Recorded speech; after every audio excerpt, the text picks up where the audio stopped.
ہماری خواہش یہی ہے کہ جھوٹ نہ ہو، تضاد نہ ہو۔ یہ دکھا دیں آپ کو تو پھر آپ مان جائیں گے حضرت مسیح موعود علیہ السلام کو نبی؟ جی دکھا دیں، اگر انہوں نے لکھا ہو کہ شام والا میرا قول غلط ہے، وہ منسوخ ہے۔ آپ مان جائیں گے؟ اچھا پھر آپ مان جائیں گے؟ ہاں مان جاؤں گا، پکی بات ہے۔ ہاں یہ دکھا دیں کہ شام والا قول میرا غلط ہے، وہ منسوخ ہے۔ ہاں اب الفاظ بھی آپ کے اپنے الفاظ نہ بولیں۔ نہیں الفاظ پھر میں یہی کہہ رہا ہوں نا جو ان معانی پر دلالت کریں۔ الفاظ بھی آپ ہی کے ہونے چاہیے، یہ نہیں الفاظ میرے نہیں، ان معانی پر دلالت کریں، یہ مطلب ہو۔ ان معانی پر دلالت، کتنی اچھی بات کی۔ دیکھیں مولانا صاحب آج آپ کافی ریزنیبل بنے ہوئے ہیں آج ماشاءاللہ۔ جی بتائیں نا، تو آپ بتائیں۔ ہاں بالکل جناب، یہ ہمارے ذمہ رہا کہ یہ معانی ذمہ کہاں رہا؟ میں آپ کو عرض کر رہا ہوں کہ یہ آپ کو دکھائیں گے اور یہ معانی نکلیں گے۔ جب حضرت مسیح موعود علیہ السلام نے کشمیر خانیار والی ساری بات کی تو پہلی منسوخ ہو گئی۔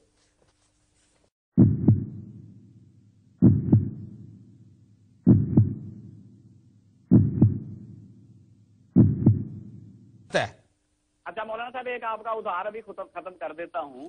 7 بچن کتاب نکالے، روحانی خزائن جلد 10 لکھیں، روحانی خزائن جلد 10 7 بچن کتاب کا نام ہے، صفحہ ہے 307۔ اچھا اس کے یہ پلیز اس پر بتائیں کیا لکھا ہے۔ اچھا جی، اس 307 صفحہ ہے، 7 بچن کتاب کا نام ہے، روحانی خزائن ہے جلد 10، اس کا ہے حاشیہ نیچے حاشیے پہ لکھا ہوا ہے۔ کیا صفحہ بتایا کتاب کا؟ 307۔ اچھا پڑھیں۔ اچھا جی، یہ بڑا آج اچھا ہو گیا، اللہ میاں نے کام بڑا اچھا کر دیا، آپ کی آج بیعت ہو جائے گی انشاءاللہ۔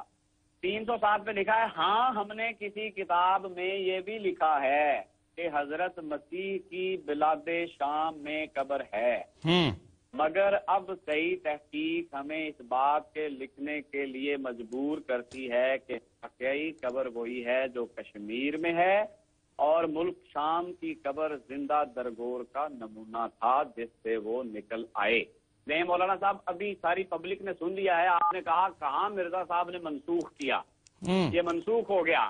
یہ آپ دیکھ لیں، میں عالم نہیں ہوں، میں جاہل سا بندہ ہوں، آپ عالم ہیں۔ حضرت مسیح موعود علیہ السلام کا الہام تھا، جو تیری توہین کا ارادہ بھی کرتا ہے میں اس کی توہین کر دوں گا۔ مولانا صاحب خدا کے لیے غور کریں، آپ ایک سچے مسیح پر الزام لگا رہے ہیں۔ میں بالکل یہ بات جو آپ نے پیش کی ہے، میں کہ ٹھیک ہے، یہ اگر ہے تو اسی طرح ہے، اس میں کوئی مجھے وہ آپ کی طرح حق ماننے میں کوئی شرم نہیں ہوتی، مجھے وہ آپ کی طرح حق ماننے میں کوئی شرم نہیں ہوتی، مجھے وہ آپ کی طرح حق ماننے میں کوئی شرم نہیں ہوتی۔ اگر انہوں نے لکھا ہے تو ٹھیک ہوگا، آگے بات کریں۔ نہیں ٹھہریں، اب دیکھیں آگے بات بھی کر لیتے ہیں، کتنا آگے جانا ہے۔ جو صاف دل کو کثرت اعجاز کی حاجت نہیں، ایک نشان کافی ہے اگر دل میں ہو خوف کردگار۔ ایک نشان نہیں، ایک جھوٹ کافی ہے، جھوٹے کے لیے ایک جھوٹ۔ صداقت 1 سے 1000 بندہ جھوٹ بولے، 1 سچ بولے تو وہ نہیں مانا جا سکتا، لیکن 1000 سچ بولے 1 جھوٹ بول دے تو اس کا انکار ہو جاتا ہے۔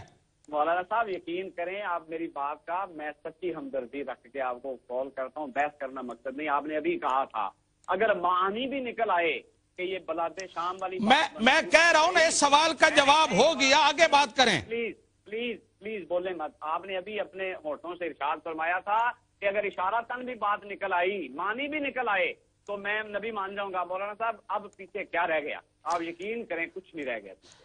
خدا نے آج آپ کو دکھا دیا ہے، آپ کے اپنے الفاظ سے، کم از کم خدا کے لیے اپنے الفاظ سے تو نہ پھریں۔ اور ہم کیا کر سکتے ہیں؟ ہم کوئی خدا کو تو نہیں زمین پہ نیچے لا سکتے۔ مشہود بٹ صاحب باتیں زیادہ نہ بنائیں، ابھی تضادات 9 باقی ہیں، اتنی خوشی نہ منائیں۔ میں نے کہا ابھی مرزا صاحب آپ کو گلے سے پکڑ کے پھر رنگ میں لائیں گے۔ میں نے نہیں خوشی منائی، خدا کی قسم۔ آپ جو اتنے جملہ بازی کر رہے ہیں، میں نہیں کر رہا، آپ کے اپنے الفاظ سے میں یہی کہہ رہا ہوں کہ آپ کا یہ سوال میں اس کو دیکھوں۔ آپ نے جلد نمبر 7 صفحہ نمبر 307 بتایا تھا۔ جی صفحہ نمبر 307 7 بچن روحانی خزائن جلد نمبر 10 آپ نے عرض کیا تھا، آپ نے ارشاد فرمایا تھا، عرض میں نے کیا تھا کہ مجھے معنی بھی کہیں سے نکل آئے تو میں مرزا صاحب کو میں بار بار کہہ رہا ہوں کہ یہ سوال ہو گیا، آگے بات کریں۔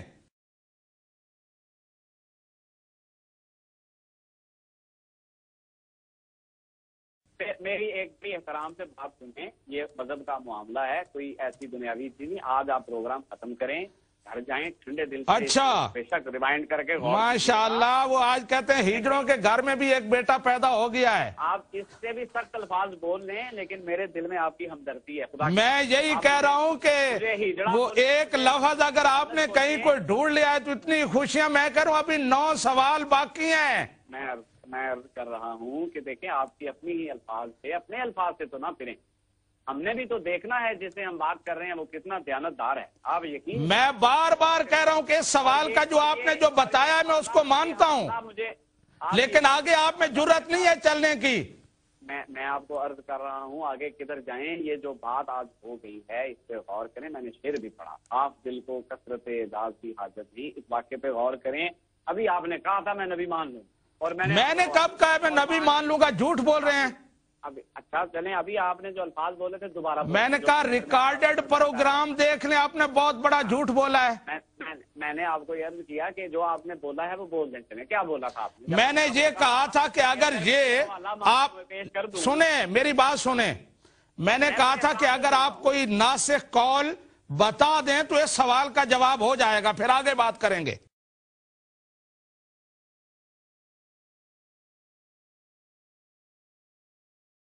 ہماری خواہش یہی ہے کہ جھوٹ نہ ہو، تضاد نہ ہو. یہ دکھا دیں آپ کو تو پھر آپ مان جائیں گے حضرت مسیح موعود علیہ السلام کو نبی؟ جی دکھا دیں. اگر انہوں نے لکھا ہو کہ شام والا میرا قول غلط ہے، وہ منسوخ ہے. آپ مان جائیں گے؟ اچھا پھر آپ مان جائیں گے؟ ہاں مان جاؤں گا. اچھا پھر آپ مان جائیں گے؟ ہاں مان جاؤں گا. اچھا پھر آپ مان جائیں گے؟ ہاں مان جاؤں گا.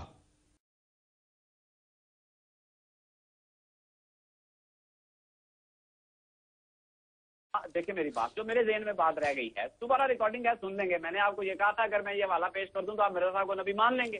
لا حول ولا قوت الا باللہ العلی العظیم. میرے الفاظ یہی تھے مولانا صاحب، آپ نے اقرار کیا. سن رہے ہیں، ریکارڈ ہو گیا پروگرام، میں دوبارہ چیک کر لوں گا. اچھا آگے بات کریں. آپ نے دیکھیں اب آگے کدھر جاؤں، پہلے اس کو تو پھر وہی بات آگے.